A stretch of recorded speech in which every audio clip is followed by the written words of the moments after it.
Hey guys, so we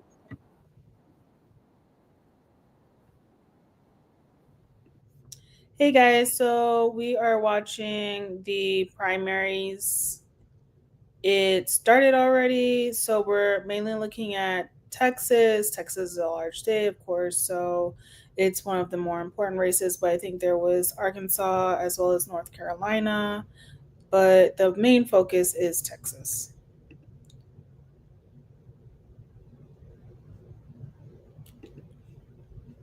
Hold on.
Who else is talking about it?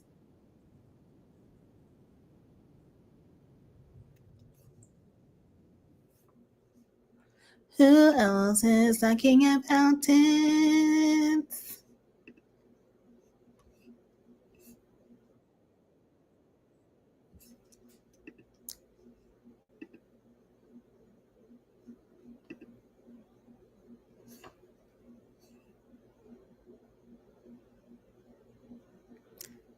Ugh.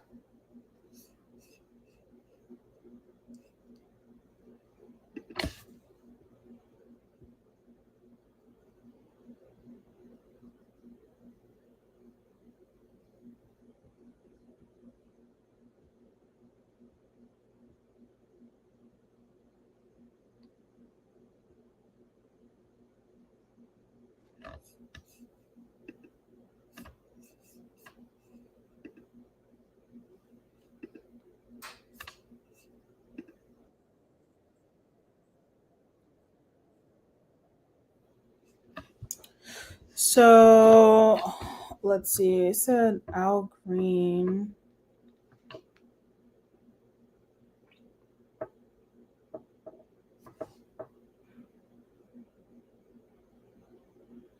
So between Al Green and Christian Menifee, and that's for the 18th congressional district. It looks like Christian Menifee is leading.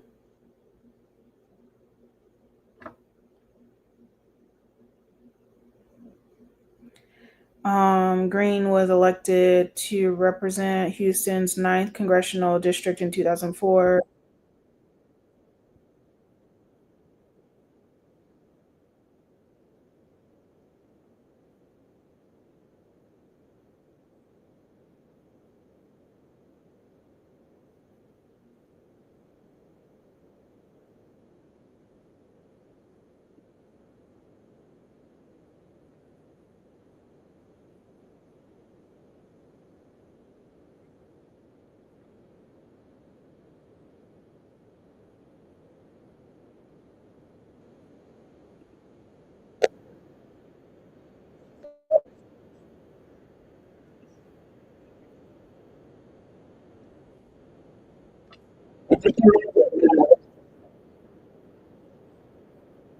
Second.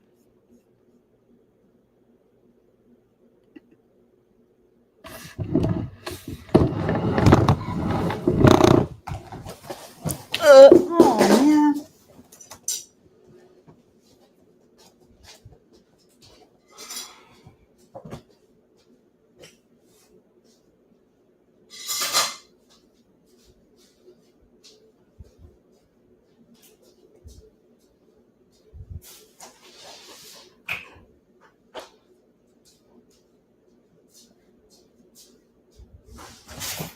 Front door.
An update on the governor's race, so stick with us for that. But tonight, we're looking at a lot of statewide races, and a handful of them are actually pitting the governor against President Trump. Here's a look at all the candidates that President Trump is endorsing, that Governor Abbott is not. In each of these races, Governor Abbott has endorsed the opposing Republican candidate, which could give us big insight into which Republican has the most power here in Texas. Let's start with a race we haven't talked much about yet, and that's the Agriculture Commissioner race. That's the one where Sid Miller is running against Nate Sheets. And we mentioned earlier that Sid Miller had lost the endorsement of Governor Greg Abbott to Nate Sheets. Now look at this. Early voting shows Nate Sheets up 57.9 to 42%. That's 37% of the vote is reporting right now. Still kind of early, so we'll want to wait and see that develop, but that is a pretty big gap, 58 basically to 42. Sid Miller, we'll have to wait and see, but does not look great there. Let's talk about another race where President Donald Trump and Governor Greg Abbott split their votes in the race for the Republican primary.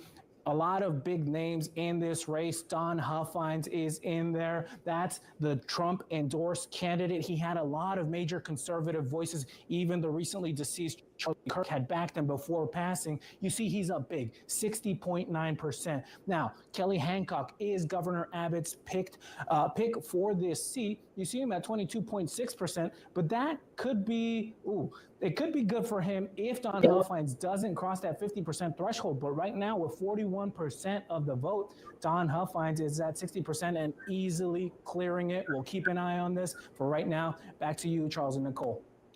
All right, James, thank you. All right, we have Governor Greg Abbott speaking right now. Let's take a listen.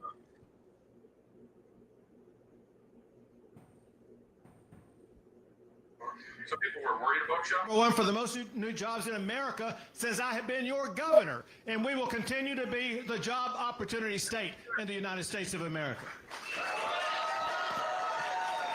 But that brings us to the point that we're at now, where we are now between now and November. Listen, this is going to be a battle between common sense versus chaos, where Democrats seek to dismantle all the gains that we've been able to achieve.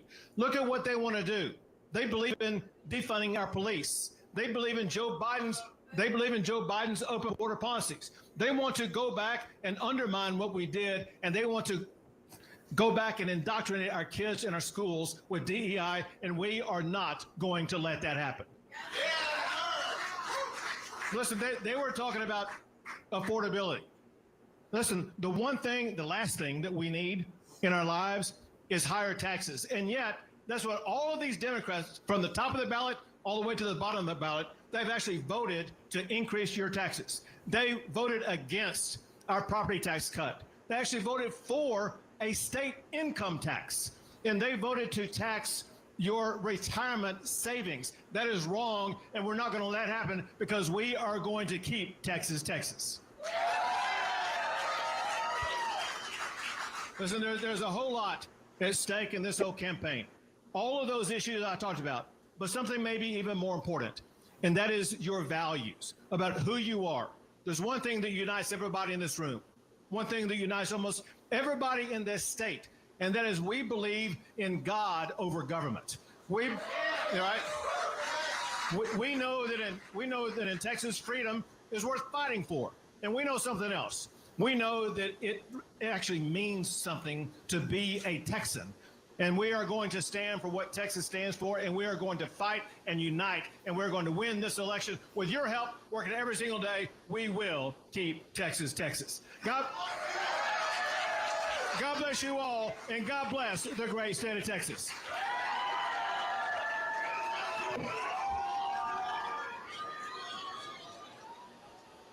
Well, if you're just joining us, that is Governor Greg Abbott giving his victory speech tonight, as he's been projected as the winner.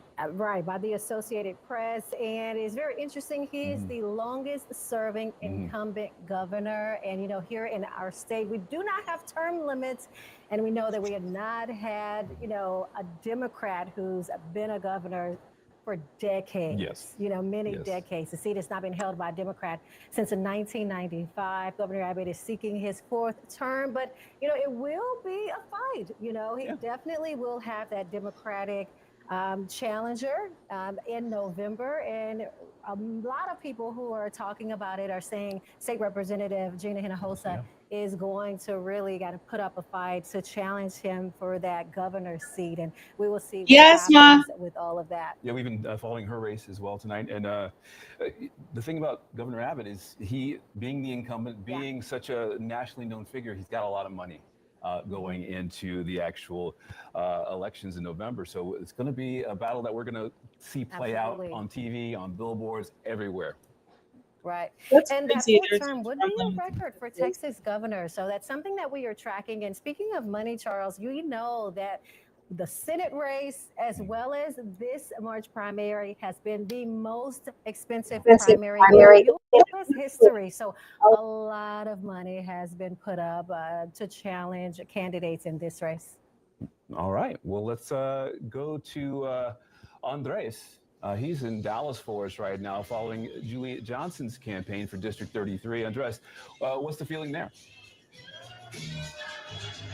All right, guys, I don't know if you can hear the music. I can barely hear myself, but I think it's pretty clear to say that the watch party for the Democratic Party here in Dallas is officially underway. So this might be probably one of our more calmer, more relaxed updates throughout the night, because really with that 2-hour extension, we're just really waiting for those polls to close. I texted Julie Johnson's team to just ask when she's going to be coming down, when she's going to be making an appearance here at the watch party. They said that when the polls close, she might still be talking to voters and still waiting for a response from her, but voters are still out there, out the polls. So when that 9 o'clock deadline finally appears here, which is, I believe, around in half an hour or so, I don't have my watch on me right now, but that's hopefully when she'll be making way over here. But really some overall excitement. Again, I was just talking to people throughout the time. That was loud.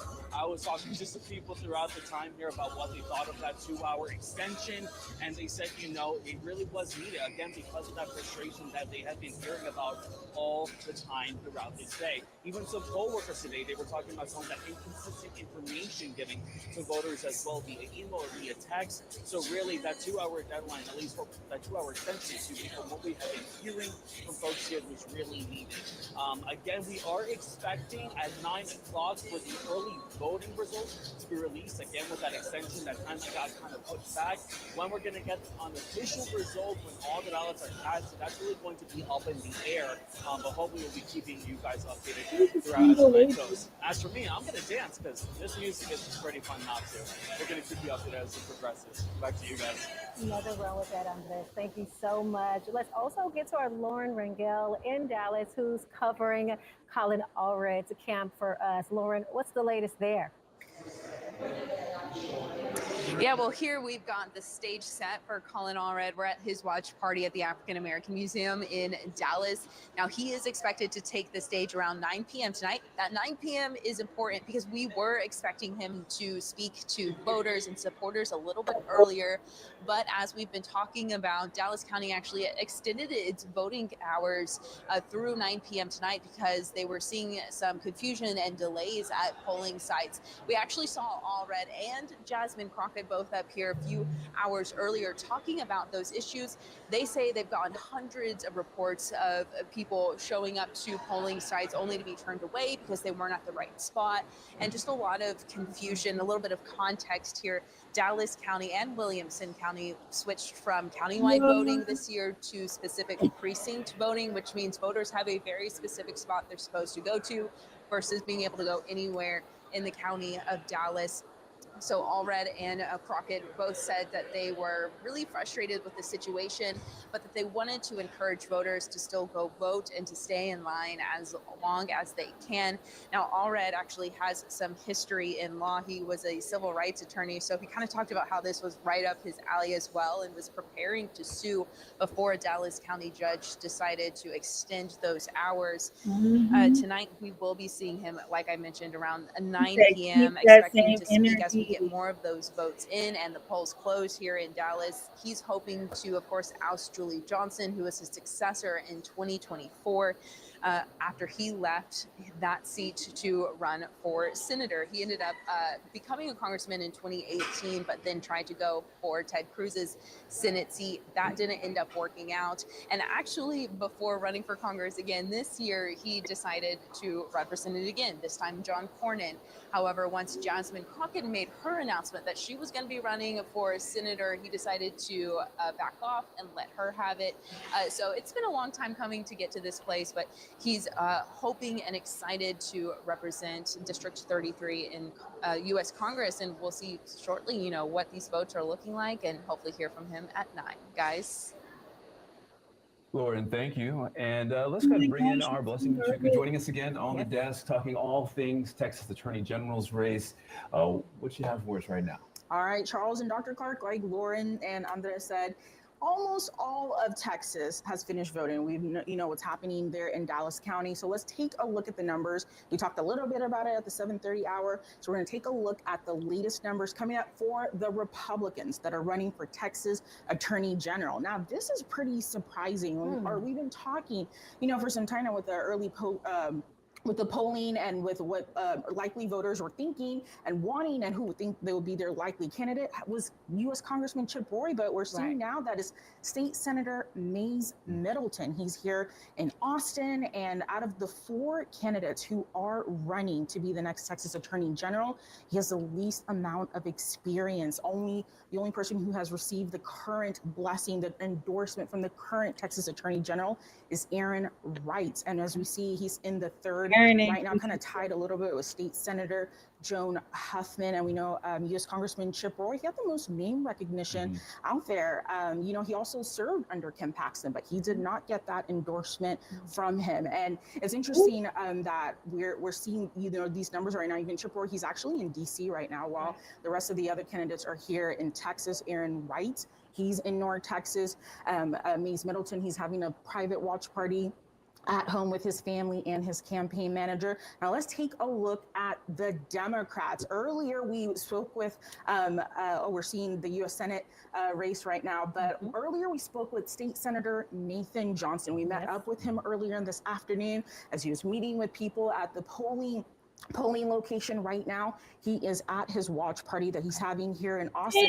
Interesting enough, we were talking about earlier with this early polling from likely voters. They were actually saying Joe Jaworski of Galveston was who they wanted. He had more than half of the percentage votes, but now we're seeing with the early voting numbers, it's actually State Senator Nathan Johnson. And when we talked to him earlier at the polling location, he was saying these polling numbers that said Joe Jaworski was in the lead was actually incorrect. And you might be seeing some vindication right now with those early polling numbers that shows him overwhelmingly in the lead so far. And we actually caught up with him. I don't know if we have that soundbite at his, we have that soundbite right now. We're going to toss to that soundbite of him talking about, I am in the lead. I told y'all, believe me, take a look.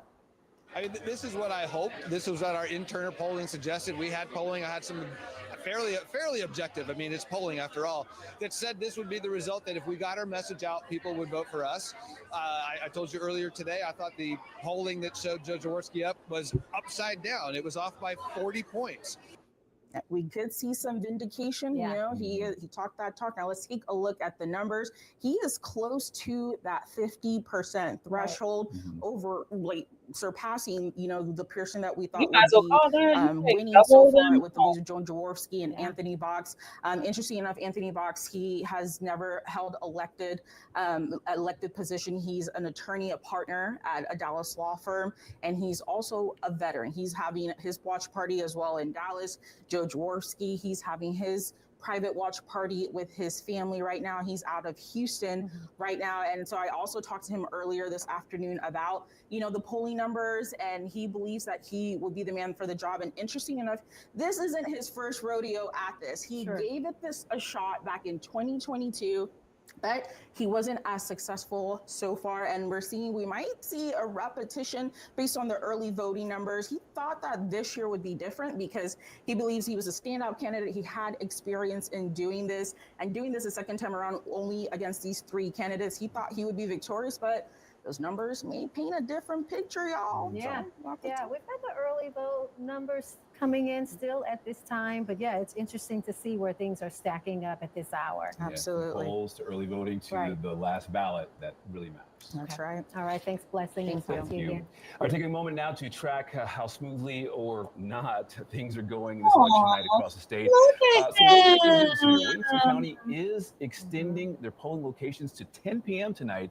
This is due to some ballot issues there. Yeah, we've been talking about that. People in Williamson County having to vote according to their precinct and party. There's been some confusion about that. We've got our Brian Scott in Dallas with more details about this. Brian, this is a new information from Williamson County, but they're not the only ones making calls like this tonight, right? Yeah, you guys weren't planning on getting to bed anytime soon, were you? Because we're going to be here for a while the rate this is going. Yeah, Williamson County just extending till 10 o'clock. The Dallas County issue and the similar issues that we're seeing in several different counties are definitely stealing the show on this primary night, Dang, especially here in the that past couple of balance hours as the 80%. complaints turned to action. Here's a look at the tweet from the Texas Democratic Party announcing the judge's order to keep those polls open till 9 here in Dallas for Dallas Democrats. A quick recap, as 9 we're just p.m. getting up to guys. speed on this whole issue. Stay There have been going. reports all day Go of voters vote. being turned away in Dallas Yes, County you for can do being it. at the wrong polling locations. Some say they weren't given the wrong, or they were given the wrong location rather by That's the shady. county's online system, while others just went to the spots they have long voted at. But one election official told our reporters that all of the confusion comes from a change by county Republicans who moved to hand-counted ballots for this primary, forcing their party and the Democrats Yeah, as y'all well Republicans into voting need to stop. precincts rather than county-wide locations. Now, amidst the confusion, top state Democrats are raising the alarm, saying they warned moves like this could have these results. In a press conference in the last few hours, candidates Jasmine Crockett and Colin Allred didn't mince words. Take a listen. None of this should have happened. Let's talk about the many failures. Let's talk about what was intentional. Number one, the Republicans only did this to intentionally disenfranchise and confuse voters. Yeah, and Dallas County you isn't turned the her only off? spot extending their vote amidst all of this. El Paso also extended their voting an hour, and leaders in Bexar County say they won't release any results until every vote is in. And that comes as they said about an hour ago that they estimated 2,000 people were still in line to vote. And I will mention that just here in the last few minutes, Bloomberg has tweeted out that they've heard that Attorney General Ken Paxton is going to launch legal action to try to block the Dallas County extension. We are looking into more of that as quickly as we can. We'll bring you the latest. It just keeps coming at us, guys. Back to you. It sure does, Brian. Thanks for that breakdown, though, keeping our viewers informed. Yeah, most definitely. And our live coverage of this primary election continues all night long right here on Spectrum News 1. All night long All and night. even We'll be later. here. All right, up next, we will take a closer look at some congressional races with our Lily Celeste and our Adolfo Muniz. Stay with us.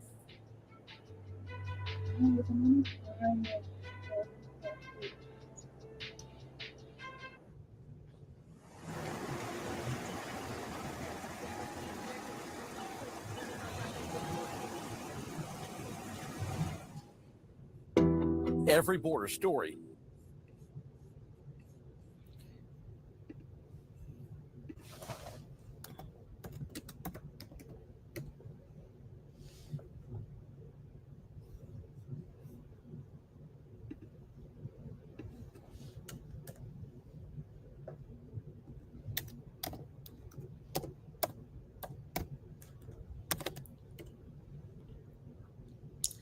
Upside down.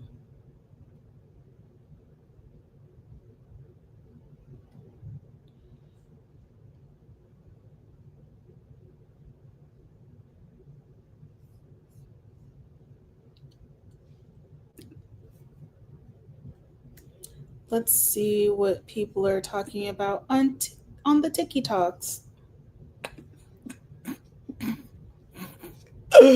Oh boy, I cracked myself up.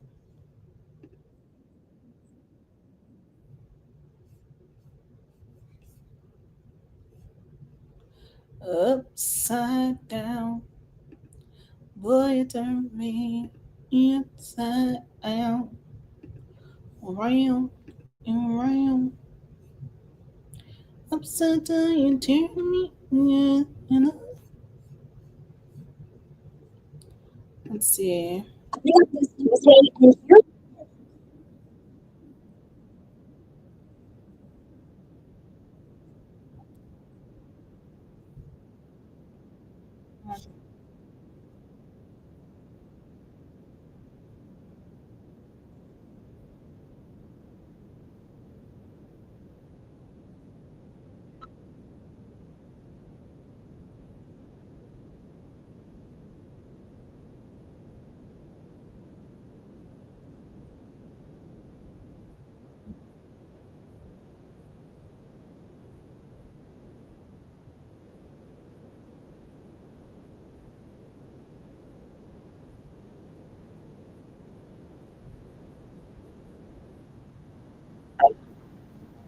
peace through war, which is kind of tough. We're here in North Carolina ahead of a big primary day on Tuesday. And what you just heard is two very different reactions from two people on very different sides of the aisle about President Trump's new war in Iran.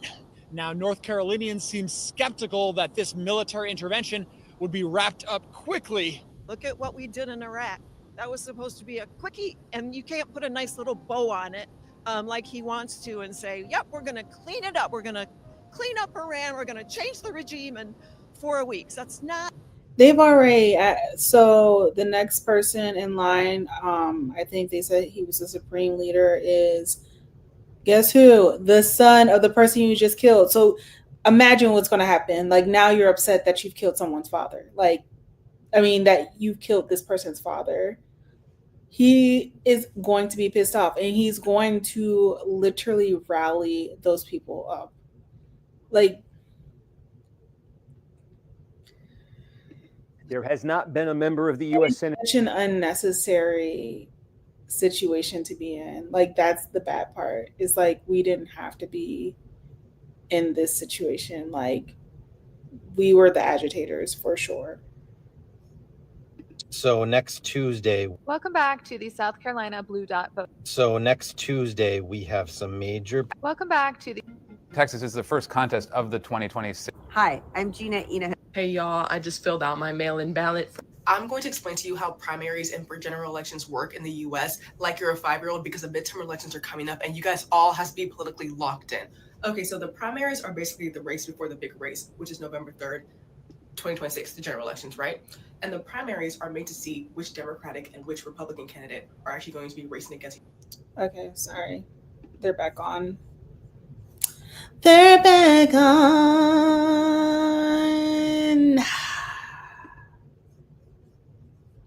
Hold, please. Boopity boop boop. Boop boop. Boop boop boop boop boop boop boop boop boop. Sorry, I'm tired, guys.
Has been, we've known about this for months. That's the reality. And now there's a lot of conversations and comments being made, but we have known for months that Dallas County and Williamson County were both going to go from countywide voting, which is where you can go into your voting center anywhere in the county and vote, doesn't matter what your precinct is.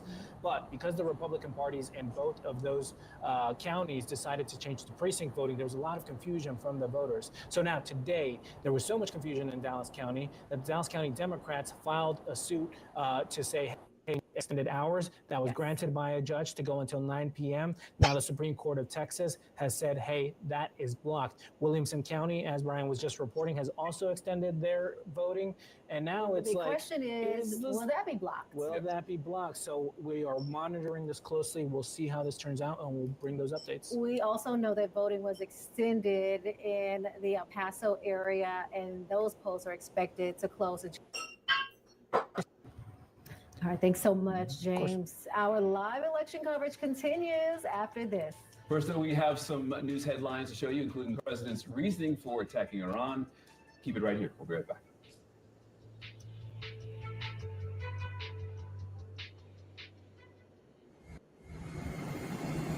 So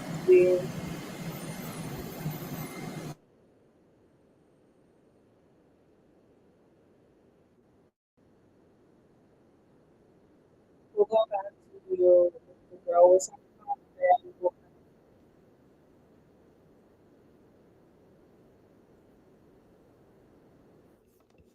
then we'll go back really quickly to what the girl was saying, because I thought she was pretty good in her explanation. I don't know why I got these.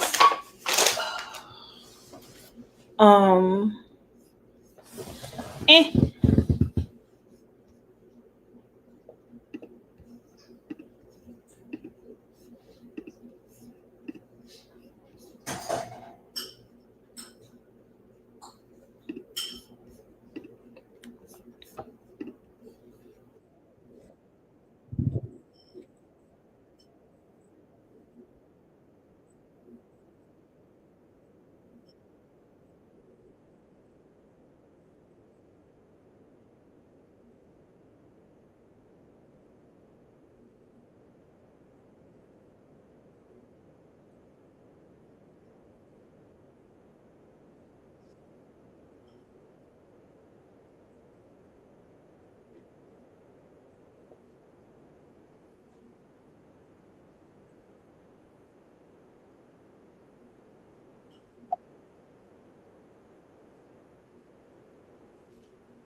Okay, clearly that's an older video.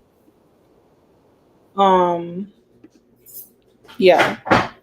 So you're just really trying to find the best outcome, I guess. Who you like the most? Who do you the ideas and their talking points, policy points that they're coming up with? Essentially, you're kind of voting on that, right? And sometimes like you want to assess like if they're going to be a strong enough opponent against whatever side you're on. So if you're a Republican, like is this going to be a strong person against the Democrats, or a favorable person against whoever's the Democrats, and vice versa. Hold on, because they're talking about Iran now.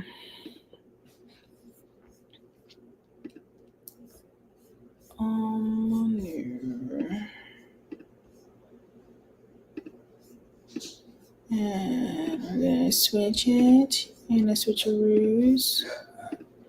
So now they're talking, I think they're talking about Iran. Hold on.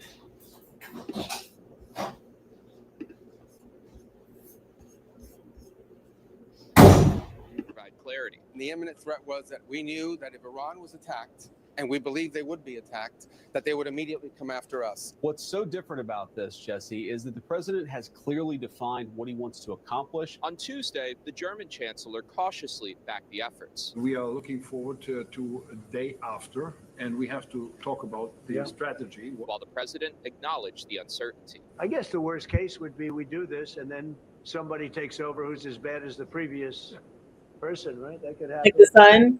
We don't want that to happen. President Trump said prominent members of Iran's leadership continue getting killed in strikes, so it's unclear who will lead the country. He also argued that temporarily higher oil prices caused by the conflict will be worthwhile. Reporting at the White House, Taylor Populars, Spectrum News. Thank you very much, Taylor. Lawmakers on Capitol Hill are set to vote on a bipartisan war powers resolution on Wednesday. If it's passed and signed into law, it would limit President Trump's military operations in Iran, requiring him to get congressional approval for future attacks. This resolution was scheduled for debate and for votes before the U.S. and Israel struck Iran.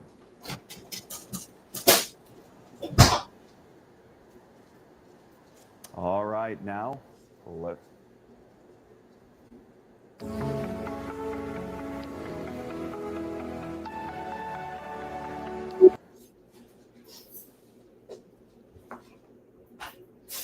So it says, as of early March 2026, Congress is debating a war powers resolution to limit President Donald Trump's authority to conduct military actions against Iran, mainly because he's acting like he's playing war games on a board game, but that's cool. These actions follow airstrikes in Iran on February 28th, prompting calls from lawmakers to invoke the war powers resolution. So Iran strikes following airstrikes ordered by President Trump against Iran. Members of Congress are acting to restrain the executive branch's military authority. The proposed resolution was brought on or introduced by Reps Thomas Massey and Ro Kahana. I probably butchered that. Demanding the immediate withdrawal of troops from Iran. And just so you know, hold on. I just had it. But there were 4 people. They've already said that there were 4 soldiers that have already been killed during the drone strike. Oh, no, sorry. They've only identified 4. There's 6 service members who have been killed in the Iran war. And one of them is from from Winter Haven. But there's just 6 people that we've lost. And probably more. Like, I think I saw that they even attacked the embassy there. So I doubt he prepared anybody, right? Like, there's things that you need to put in place when you do something like that, and not being cognizant of your troops that are in the area, your representatives that are in the area is callous. Let's see if they're updating.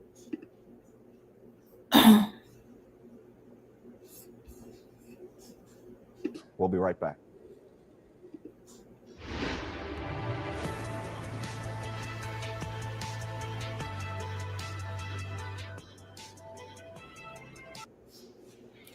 So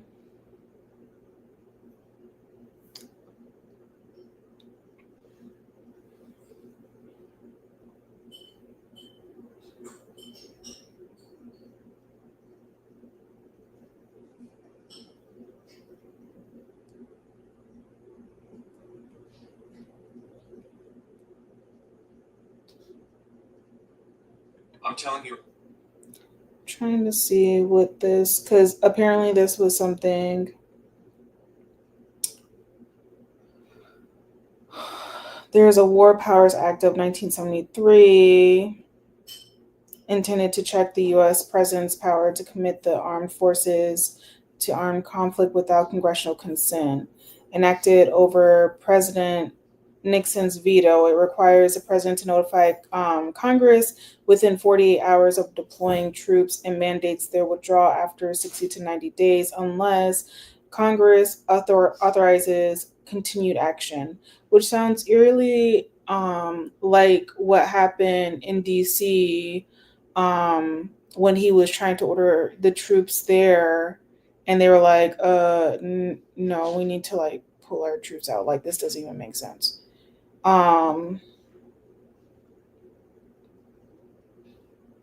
So the purpose of it is to ensure the collective judgment of both Congress and President applies to initiating armed conflict prompted by unauthorized actions in Vietnam and Cambodia. This is the 1973 one. Consultation and reporting. The president must consult with Congress in every possible instance before introducing troops into hostilities and submit a report within 48 hours. And then you have the time limitations. Troops must be removed within 60 days unless Congress declares war, authorizes the action, or is physically unable to meet. The act was passed during the Vietnam War era to reassert congressional authority over foreign policy. While it aims to restrict unilateral executive action, many presidents have viewed it as unconstitutional, of course, because then they feel like they don't have the power that they so willed. And it is frequently bypassed or disputed, often relying on broader authorizations like the post 9/11.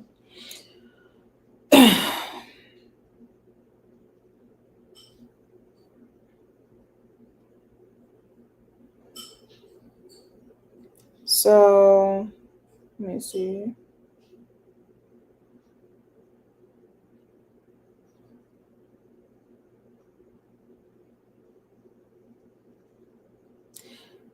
It says, can a U.S. president start a war without Congress? Under the U.S. Constitution, only Congress has the power to declare war, while the president acts as commander-in-chief. Initiating full-scale war without authorization is considered unconstitutional, though presidents frequently use military force without formal declaration, often citing the War Powers Resolution.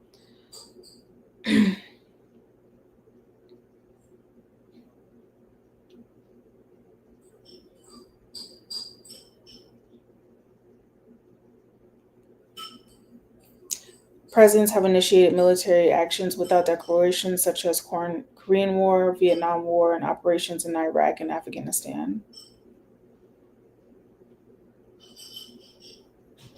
They may act unilaterally in emergencies, such as defending the nation against an actual or imminent attack. While formal declarations are rare, Congress often passes an authorization for the use of military force to authorize presidential actions. Let's see what they're talking about now. Been very communicative. They said they'll give us a 10-minute warning, so we are getting prepared to bring his remarks live to those who are watching. But for now, we're going to go ahead and send it back. Keep an eye out here on Spectrum News 1. We'll bring you that interview as soon as it happens.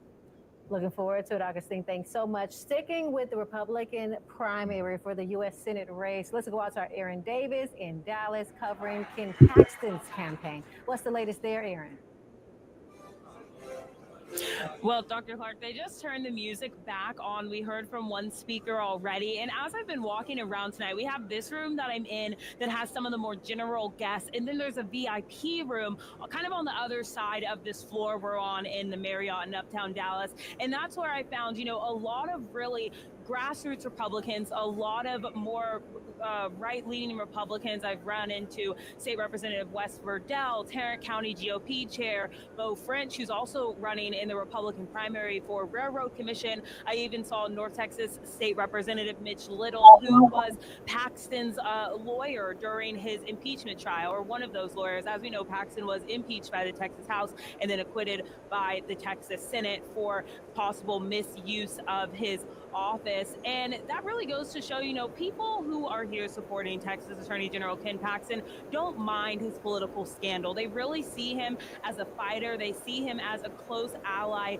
to the president. And even now, when we heard someone speak They said that Ken Paxton represents a new wave for Republicans in Texas. They don't want another term of Senator John Cornyn, who's been in the Senate for over 20 years. They think Paxton will be able to go in to Washington, D.C., fight big corporations. You know, Paxton has sued Facebook, Twitter before it was owned by Elon Musk, even Google. And he really makes a point about being anti-establishment and anti-big companies who he feels are turning on Texans or betraying Texans. So that's really what I've heard from people who I've spoken to here tonight, in the sense of the vibe in the party, is that they're really keeping their energy high. And even though this is expected to go into a runoff with incumbent Senator Cornyn, they're still ready to send Paxton on to the May ballot and support him through this summer. For now, back to y'all.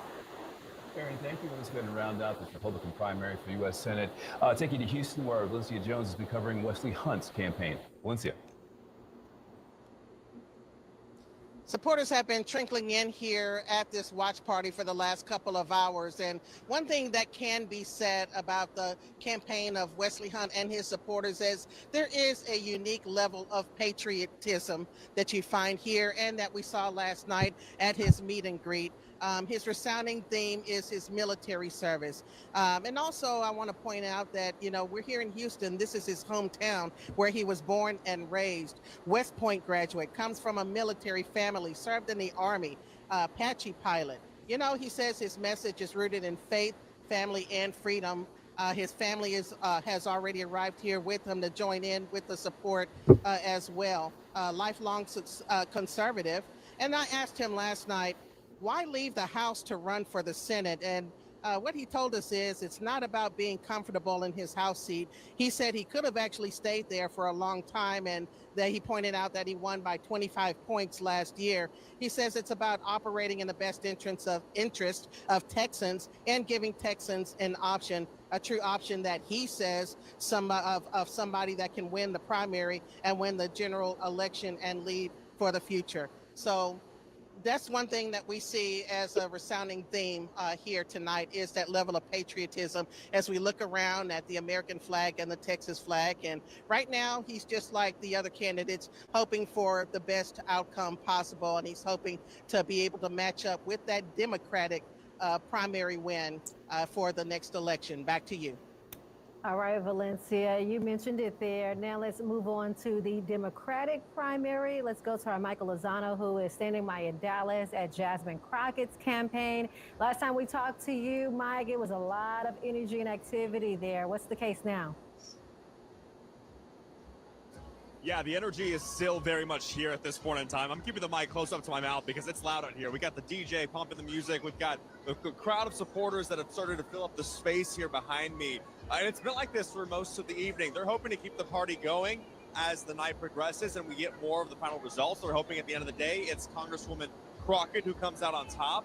We'll see if that's the case. But right now, for many of them, they're confident that she can take this and that she can win it. We've heard from Congresswoman Crockett all week long and from previous weeks and previous interviews where she talks about that she's been an attorney. She's fought on the state and the federal level, and she's fought on the federal level in Congress as well. And so she knows what to do. She has the experience, she has the rapport, and she believes that she is the person for the job to take this U.S. Senate seat that hasn't been flipped since 1988. Quite some time there. We've spoken to many supporters out here. We'll let you listen to what they have to say. I just think that Jasmine is the best candidate because she has shown that she's a fighter. She's shown she's for the people. I live in Texas District 30, and I think she represents me pretty well. I like her a lot. Because she's the only one that can actually appease the voters. I feel like she's the only one that's authentic. She's for the people. And I mean, I met her a few times, and I've always had the same feeling that she just gets me. And for Crockett, really, the priorities here for Texans as a whole, if she were to win this primary election and go on to the general election and try to fight against a Republican for that U.S. Senate seat, the priority for her is affordability. That's from the food, that's from gas, that's from housing. Those are all topics that she wants to address here in the state of Texas. for all Texans here. We're still waiting to hear from her as well. We're hoping to hear from her soon. We'll let you know as the hours progress too. Back to you. I'll be right back. Definitely a lot of energy there, Michael. Thank you very much. Let's go take you to Austin to see what the energy is like at James Tallarico's campaign. Our caller Leal has been covering that for us tonight. Yeah, as the night progresses here at the Tallarico Watch Party, that excitement is growing. So far, supporters are thrilled to see that margin between Tallarico and Congresswoman Crockett growing, so far benefiting Tallarico, and they keep coming in, and that includes Latino supporters. It's one group that Tallarico made sure to connect with. We just saw him a few days ago campaigning in South Texas at the Charo Days Parade. He has had phone banks that have been performed completely in Spanish, and he has spent quite a good amount of money in Spanish language ads as well. And as we've been talking about this throughout the night, he does have a big chest. He raised over $1 million throughout the 6 months of his campaign, and he has used more than half of that, close to $15 million in the political ads. Now I'm going to send it back to you in the studio.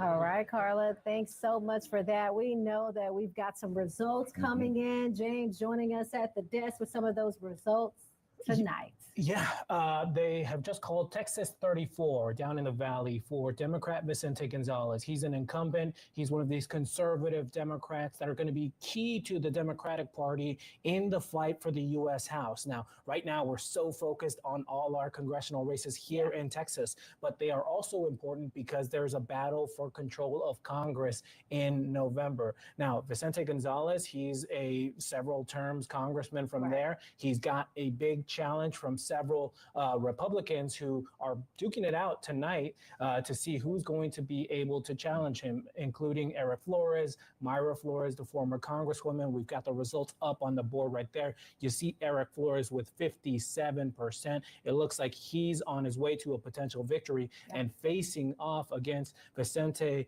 Gonzalez. Myra Flores is a former Congresswoman who represented that district. So that could be an interesting matchup. Eric Flores is a former attorney, a former military guy. That will be an interesting battle for that heart of South Texas to see if it really has switched over to Republican or if it's going to stick to Democrats. Very interesting. And he had some key endorsements as well that may have helped him along. Eric Flores did. Yeah, he did have some key endorsements. Of course, the big one in the Republican Party is President Donald Trump. So that will be, it looks like it's being a big help so far. But we also know that the AP has called the race for governor. Yeah, that one is not so much a surprise. I mean, there were a lot of people in that race, but the governor is probably the most popular Republican in state office right now. It was just a question of actually officially getting it done. And we know that it wasn't a huge issue for the governor because the governor has spent so much time endorsing other people as well. We've talked about Nate Sheets, the agriculture commissioner candidate running against Sid Miller. He's gotten involved in a couple of other congressional races that we'll be talking about a little bit later in the show. And he's very involved in that controller race where Kelly Hancock is trying to possibly slip into a runoff with the front runner, Don Huffines, right now. Last I checked, it didn't look like that was going to happen. So that'll be interesting to see what develops there. But so far, the governor seems to be paying more attention to other races than his own because he had an easy win. His is there. I mean, with 10 challengers, and he still got past that 50% threshold. And it's so early in the night. I think it goes to show you how popular he is with the Republican base. The support he has, Right. And the slam dunk. Yeah, of course. And we're still following the Senate race very closely as well. Still waiting to hear from John Cornyn as well. Yeah, and I think right now it's about 9 o'clock. I think people or candidates would start walking out if they felt really, really good. I think because of the situation in Dallas, that has slowed down some numbers for the statewide races. But with Cornyn, I mean, I don't know if we can get the numbers up on the screen very quickly, but with Cornyn, it looks like it's Cornyn and Paxton heading into that runoff. We saw those numbers from Wesley Hunt. Valencia was reporting. But look, Wesley Hunt is down at 13%. Ken Paxton's at 40%, 43%. 50%. Very interesting. I would have seen those inversed, and that's more than 50% of the vote right now. But this is looking like a very good night right now for John Cornyn. He's leading. I expect that as more election day votes come in, Ken Paxton may overtake him. But this is still right where John Cornyn wants to be. He has said all along, I want to get into the runoff. He thinks that he might be able to get an endorsement from the president in a runoff because as we were talking earlier, there's been this discussion of, if Ken Paxton or if it's Wesley Hunt, who are more MAGA, more America first, more Trump-like Republicans, that could be a problem with moderate and independent voters, especially depending on who comes in on the Democratic side. So again, it looks very good right now for John Cornyn. It's where he wants to be. He thinks he can keep raising that money and spending that money if this does go into a runoff for another 2 months and continue the attack on Ken Paxton. And a lot of money at that. We've been talking about the fact that the U.S. Senate race has been the most expensive Senate race in U.S. history. Yes. And he's a big part of that because those smear campaigns, they were everywhere. Yeah, $122 million spent on that Senate race. I believe $70 million last I checked came from Cornyn. Yes. And again, I was telling you guys, I was watching TV on Sunday, sort of trying to relax a little bit before today. And there was just a bombardment of campaign ads. And a lot of those come from John Cornyn and affiliated super PACs that are very interested in making sure that John Cornyn stays in the Senate. It will be interesting to see if we go into a runoff as we expect right now with John Cornyn and Ken Paxton. Who else gets involved? Does the president finally get involved one way or another? Right. Okay. So we've got on the Democratic side, we've got Jasmine Crockett speaking now. Let's listen in. Emails. The polls were supposed to stay open until 9, according to a court order. The Supreme Court, just a few minutes ago, just said, shut it down.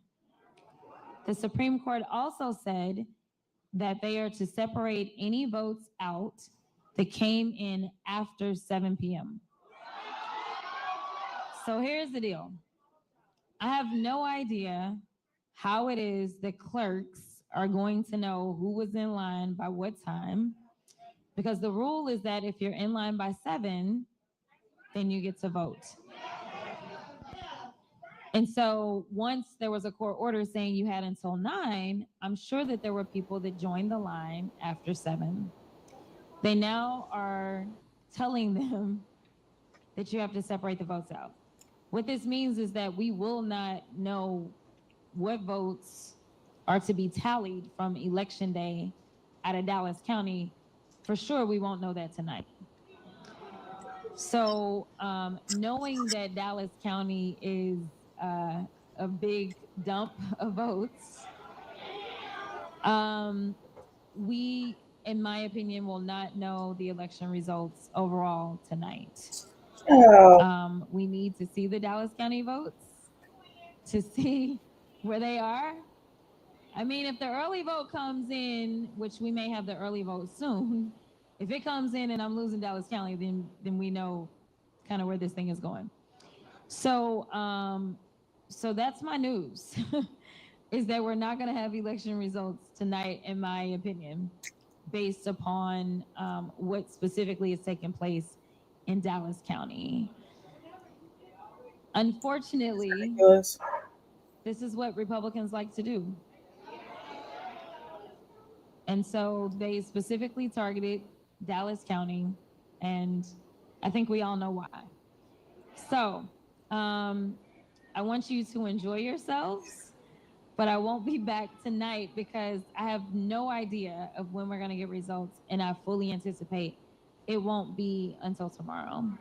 So I love y'all too. We love you, girl. Thank you so very much for being here. Love you down. I love you down, Dallas. And you were just listening to Jasmine Crockett giving an update. An update, right? Really, is what it is. Just because we're going to wait till tomorrow. We also have Wesley Hunt on the Republican side of things speaking to. I do it for them. I do it for them. I do it for your children. I do it for your grandchildren. That's the whole point of this endeavor. And I can assure you that with their love, and I know We all stick together and band together as a family. The Lord has blessed us, and the Lord will continue to bless us. And I will say this will not be the last time you see my name on a ballot. I can assure you.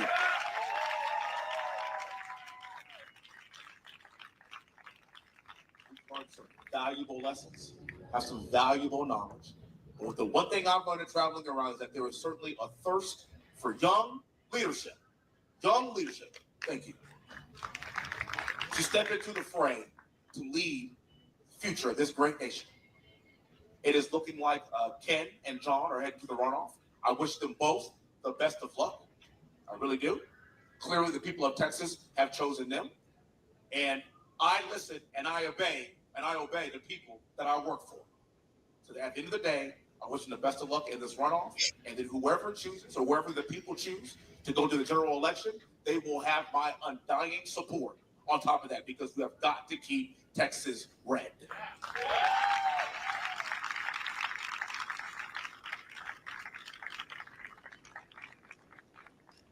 This has been the honor of a lifetime. It's been something I will always cherish for the rest of my life. I will never forget this state. It's where I was born. It's where I was born and raised. It's where I dragged my wife from Iowa to be here with me today. My 3 children are born here. I'm going to die here.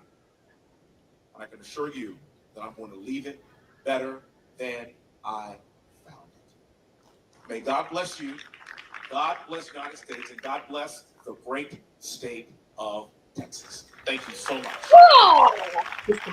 Sorry. I'm sorry. We were just listening to Congressman Wesley Hunt essentially conceding in the U.S. Senate race in the Republican primary. No big surprises there, right? No, I mean, it's exactly what we were talking about as we saw those numbers. There's no way to see it any other way.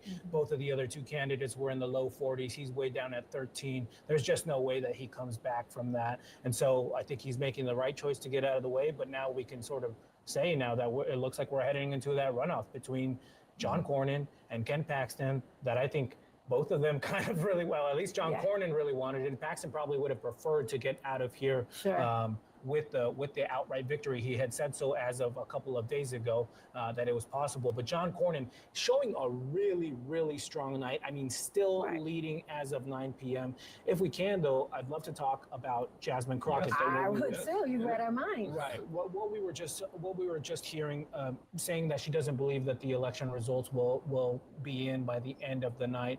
But I have to stress once again, this was known. That the voting, the precincts, the switch from countywide voting to precincts, it was known. Right. I really want to caution our viewers to say this is a voter suppression move because this was known. It's just that people aren't always paying attention. You know, it's a very difficult situation, but I just want to have that caveat. And we'll say again that Dallas County spent $1 million working to spread the word about the fact that voters would have to vote in their precinct. Right. So it's a change, but the word was out there, and this is some of the fallout in terms of where voters went. Stick around. We are continuing our election night coverage after this short break.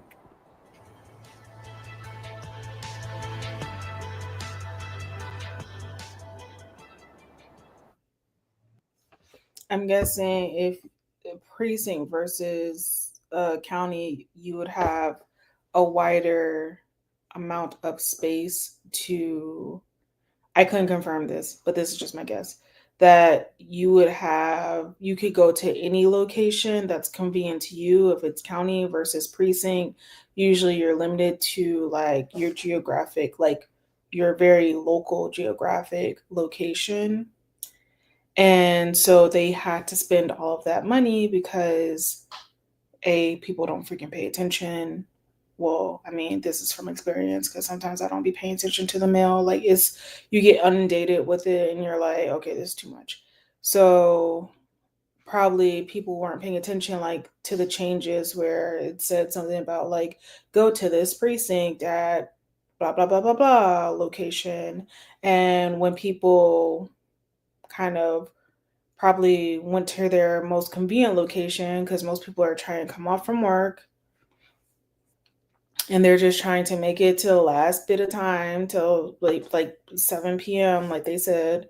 And They went to the closest location of their maybe their job or something like that, or something they were out and about and decided to go to somewhere. And some people have like places they're comfortable with. So that was a waste of $1 million. Where's Elon Musk for that?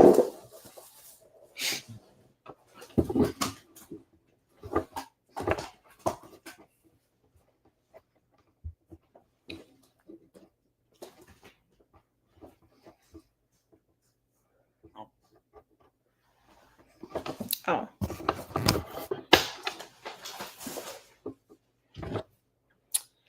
Anyhow.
Part of Montgomery County Tea Party, doing well, and Crenshaw, stepping out a little bit from that Republican Tea Party orthodoxy, getting into a fight with his local party, and in this case, I think it cost him a seat.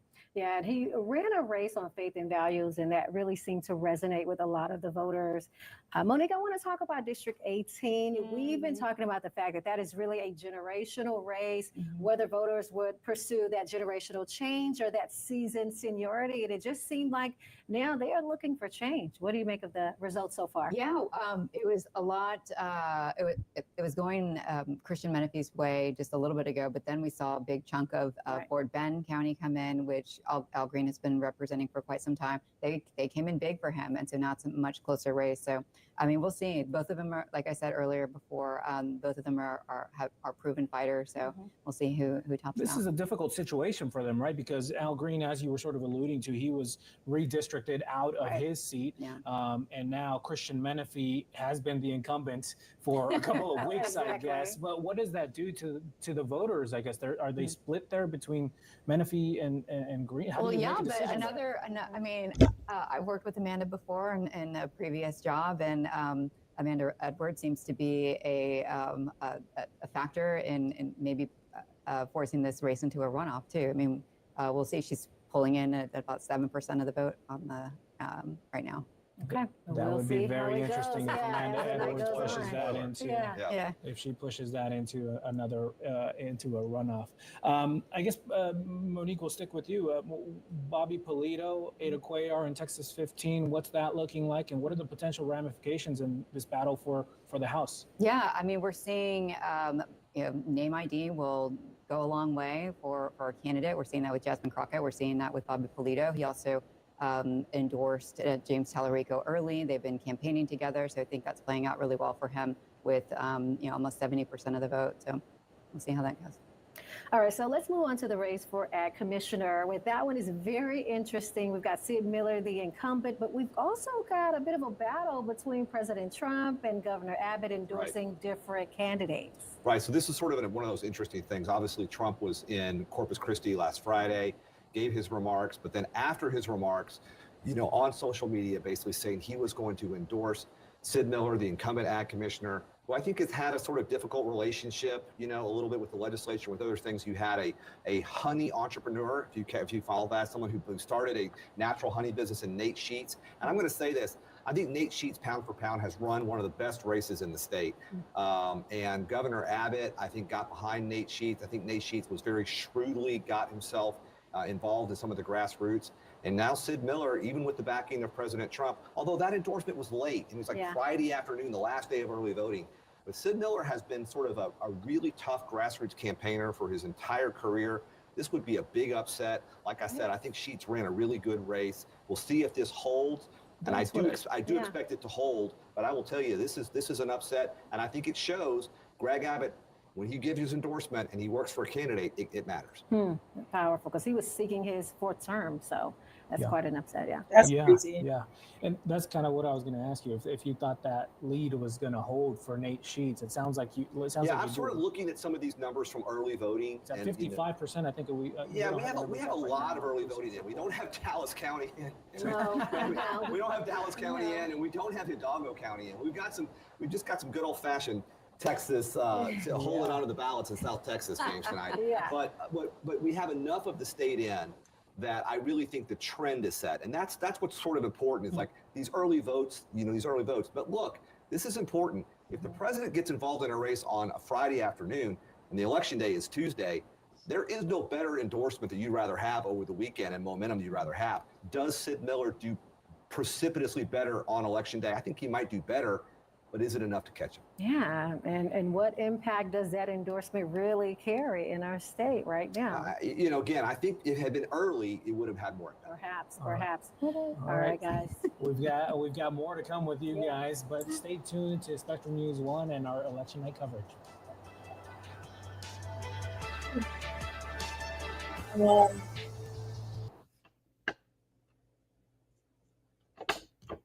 So it's 10:30, guys.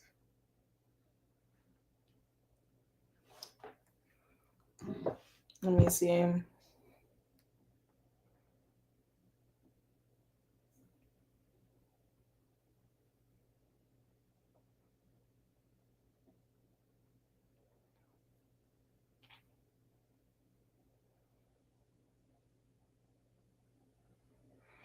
Oh, it's 9:30 there. That's why they were like, oh yeah, anything past 9. I'm like, okay, too late. I forgot.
Guys, oh boy.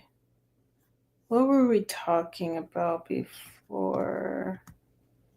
Something dark side.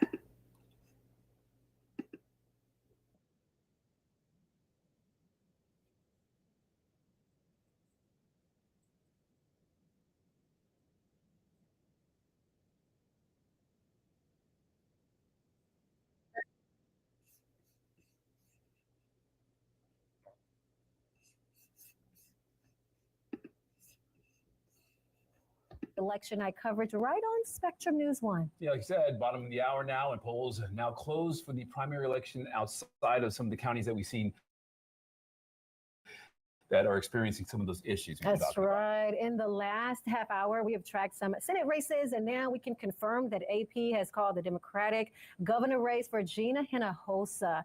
We've been talking about Gina Hinojosa. She had a strong backing, and now we're seeing that she will be going to the November election against Governor Greg Abbott. That is shaping up to be quite the race right there. And we are getting word in that Democratic primary Senate candidate Colin Allred is speaking now. Let's take a listen. Harder for the voices of Texans' voices to be heard that we've seen, beginning with the gerrymandering of our districts here in Texas. This district, the 33rd district, is one that shouldn't exist. A Trump-appointed judge said that it was a racial gerrymander, but it's also home to the places that I grew up in, where I was born and raised in, where my mom was a public school teacher in, and that I know well. And the folks of North Texas showed up, and I'm incredibly proud of them for doing that. Now it looks like we may be heading for a runoff. That's okay. When I first got elected to Congress back in 2018, we had a large primary followed by a runoff, and then I got a chance to go to work doing what I'm in this to do, which is to help folks, which is to represent the communities that I came from, the folks who gave me a chance to do everything that I've been able to do, from becoming captain of the football team at Baylor, to playing in the NFL, becoming a civil rights lawyer, serving President Obama, and now to go back to Congress. And it's always a good thing when you have the most votes after an election. That's a good thing. And we're going to go into this runoff. We're going to go into this runoff ready to fight for our communities and to fight for working people. It's not right. You should have a member of Congress who's been trading stocks on issues that you're also legislating on. That's not right. For 6 years, I never traded a single stock while I was in Congress because I thought that it was unethical. And I think it is, and it's something we should make illegal. I rely on individuals to support my campaigns. I don't take a dime of corporate PAC money. Julie Johnson has made a very different decision. She's one of the top stock traders in the country and received hundreds of thousands of dollars in PAC money. This election is going to be about who represents the people and who will fight for the people at a time when our country is at war, when working people feel left behind, and when there's a corruption eating away at the belief that we can do anything at all to change it. That's what concerns me the most, is the feeling that many people have, and rightfully so, that this is a rigged system, one that was rigged to make sure that they can't get ahead. And no matter what they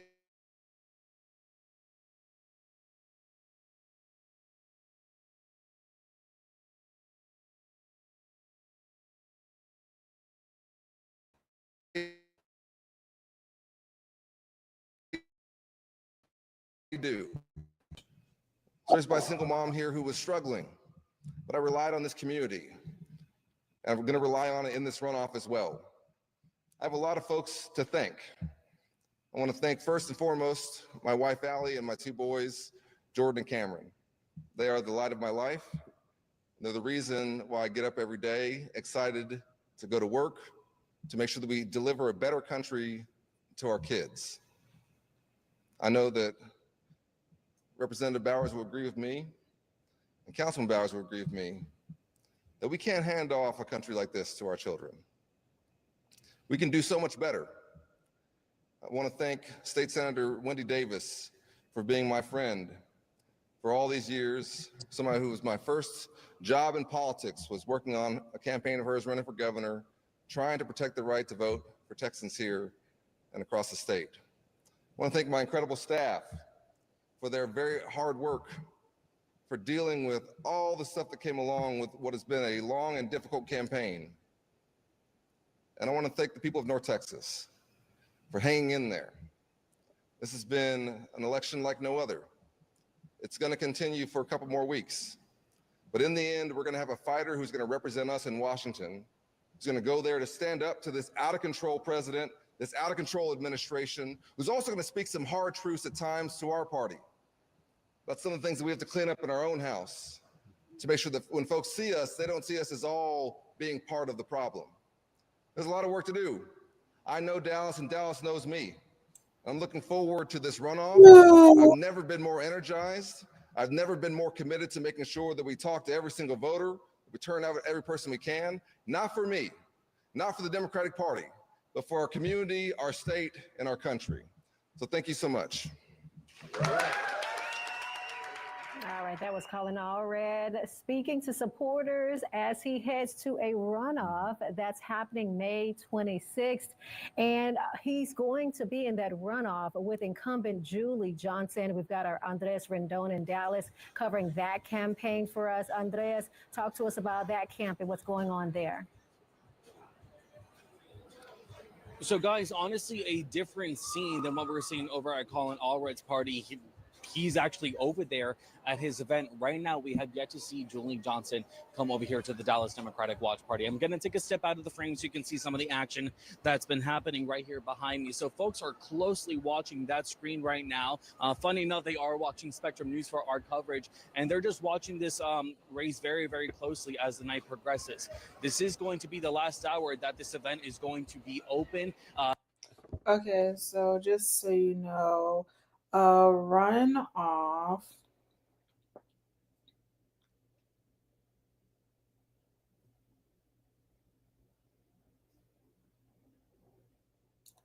when no one sees. Well, this is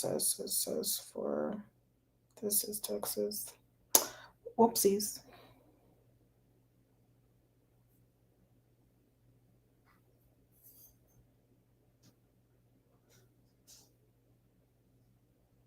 It says 10 states conduct runoff elections as part of their party nomination process. These runoffs occur when no candidate reaches the required threshold for victory. In most states, this is a majority as opposed to a plurality. Plurality voting is an electoral system in which the winner of an election is the candidate that received the highest number of votes. The candidate need not win an outright majority to be elected. This system is sometimes referred to as first past the post or winner take all. This is the most common voting system used in the United States. I wonder who, I should look that up. Who just decided, you know what? Let's vote this way.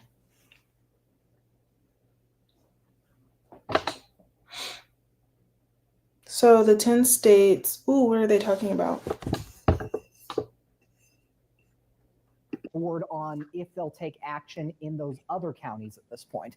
Now, a quick recap, if you're just getting up to speed on all this, there have been reports all day of voters being turned away in Dallas County for being at the wrong polling location. Some say they were given the wrong location by the county's online system.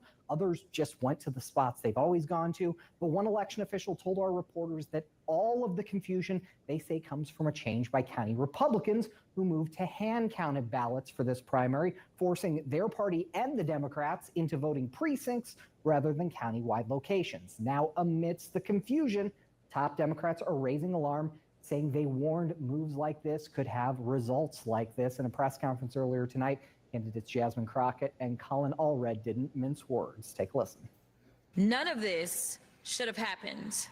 Let's talk about the many failures. Let's talk about what was intentional. Number one, the Republicans only did this to intentionally disenfranchise and confuse voters.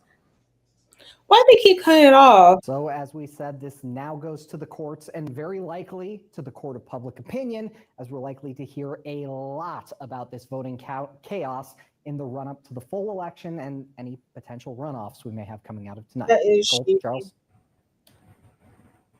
All right, Brian, thank you very much. A lot going on. Oh, so much going on. Your live coverage of this primary election continues all night long right here on Spectrum News 1. Yes, it does. Up next, we will take a closer look at some congressional races with our Lily Celeste and Adolfo Muniz. Stay with us. You're watching Your Evening on Spectrum News 1.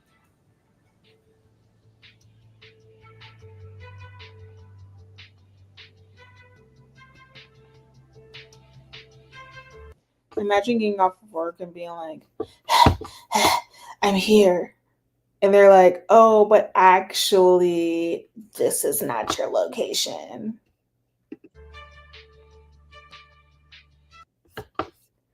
This is not your location.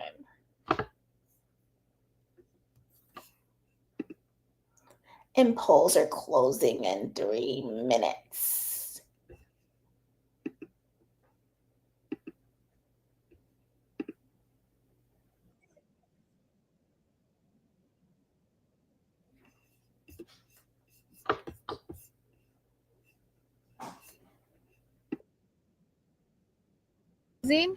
Couple of weeks ago in Esfahan, in Sanara, and my cousin has 2 little kids. They closed his store.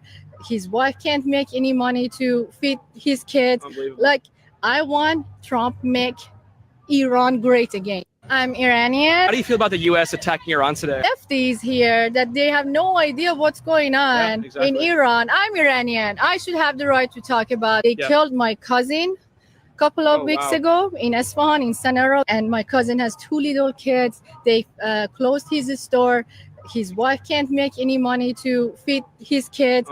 Like, I want Trump make Iran great again. I'm Iranian. Good morning to everyone. I just want to come on here really quick and talk about certain things that you guys are seeing on the internet. Iranian here, with a message for every single American who voted for President Trump. From the bottom of my heart, thank you. God bless President Trump, God bless the US military, and God bless America. We can't wait until Iran is free and we can welcome you back to our country with open arms and be the allies that we used to be before the Islamic regime took over our country in 1979. That's it. Thank you. Thank you so much, and God bless America. Iranian here. With President Trump issued a warning overnight. Turns out the regime who today's military strike. In the most disrespectful way possible, none of us Iranians give a single diddly fuck what you guys have to say about Israel or Trump. And I feel like we're in a generation where we're used to over-explaining ourselves. So no, I do not support the administration in America right now. I do not support the leader of this country. But when my people were dying, the same people that were saying free Gaza, free Ukraine, free every other fucking country were not helping my people. My people did not give a fuck who helped them. They just wanted the regime to be gone. So yes, we're going to celebrate the fact that Khomeini is dead. We are going to celebrate the fact that our people are finally fucking liberated from that regime. And we don't give a fuck how you guys feel about it. We don't care because we begged, they protested, thousands and thousands have died. So is it going to be a great improvement? Hopefully, because Khomeini is dead. In the most disrespectful way possible. Short time ago, the U.S. State Department now. Moments after. Iran's formerly supreme leader, Ayatollah Khamenei, is dead. This wretched and vile man had the blood of hundreds and even thousands of Americans on his hands and was responsible for the slaughter of countless thousands of innocent people all across many countries. Last night, all over Iran, the voices of the Iranian people could be heard cheering and celebrating in the streets when his death was announced. Earlier today, CENTCOM shared the news that 3 U.S. military service members have been killed in action. As one nation, we grieve for the true American patriot. For a third day now, U.S. and Israel. Tonight, ABC News has. I'm super happy! Never happy in my life now! It's my yes! I don't know. I hope that the individuals who are saying, the Iranians that are saying that this is a good look, hopefully you guys have thought past what's currently going on, because there's nothing that riles up a group of people than killing their leader. So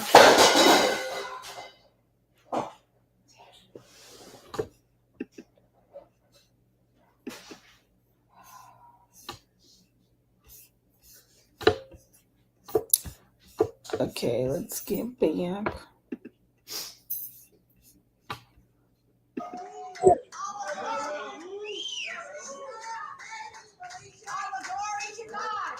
First off, thank you guys for being here. I thank our Lord and Savior Jesus Christ. I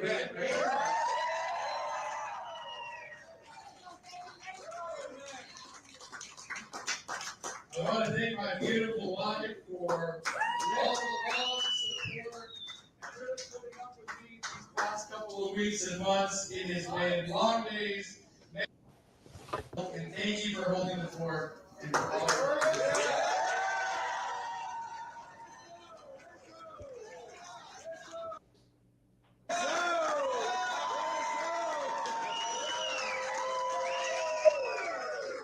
Let me show you how it's done. To my parents, thank you. To my brother, my sister-in-law, father, mother-in-law, brother-in-law, thank you guys for holding the line with me.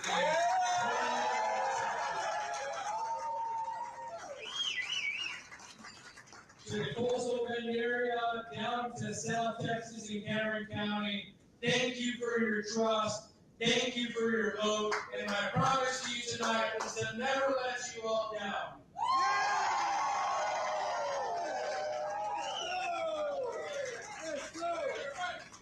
34 is sending a clear message across South Texas, from here to the coastal bend, that we want a proven leader. We want someone with experience and someone who can win in the general.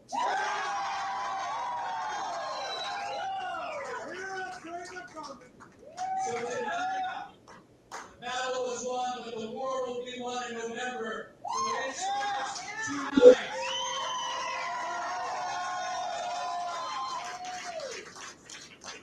So the message to Vicente Gonzalez is very, very clear. His voting record will be front and center, showing one thing, that he has failed South Texas. He no longer represents what we represent, South Texas values.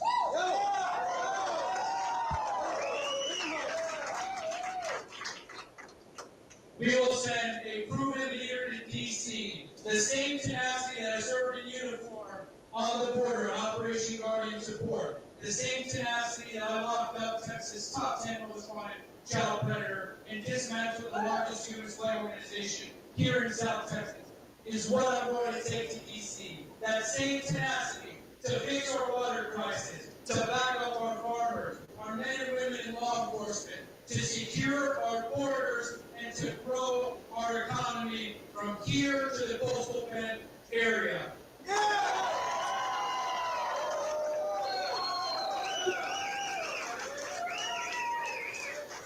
I'm here for this, not to mention tonight, the support of some of my Republican candidates who President Trump endorsed. Jay Nagy,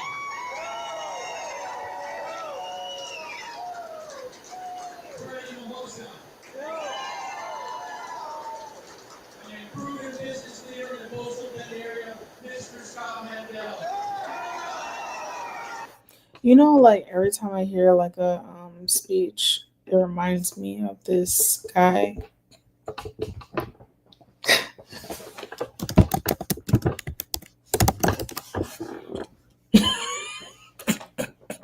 He had to be there. It really was a time.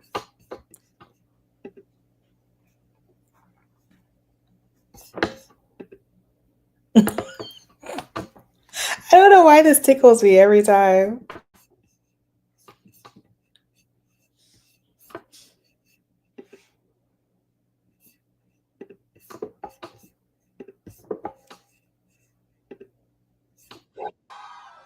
You know something? If you had told us 1 year ago that we were going to come in third in Iowa, we would have given anything for that. And you know something? You know something?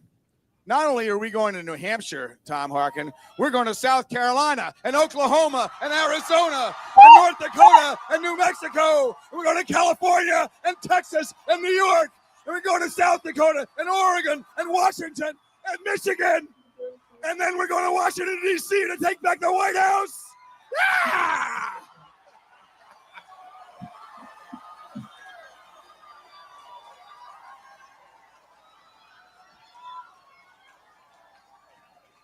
We will not give up. We will not give up in New Hampshire. We will not give up in South Carolina. We will not give up in Arizona or New Mexico, Oklahoma, North Dakota, Delaware, Pennsylvania, Ohio, Michigan. We will not quit now or ever. We want our country back for ordinary Americans. That poor guy. I don't think he ever recovered from that. Oh my gosh. Anyways, guys, I'm gonna call it quits. I'll see what's what in the morning. Talk to you guys later. Bye.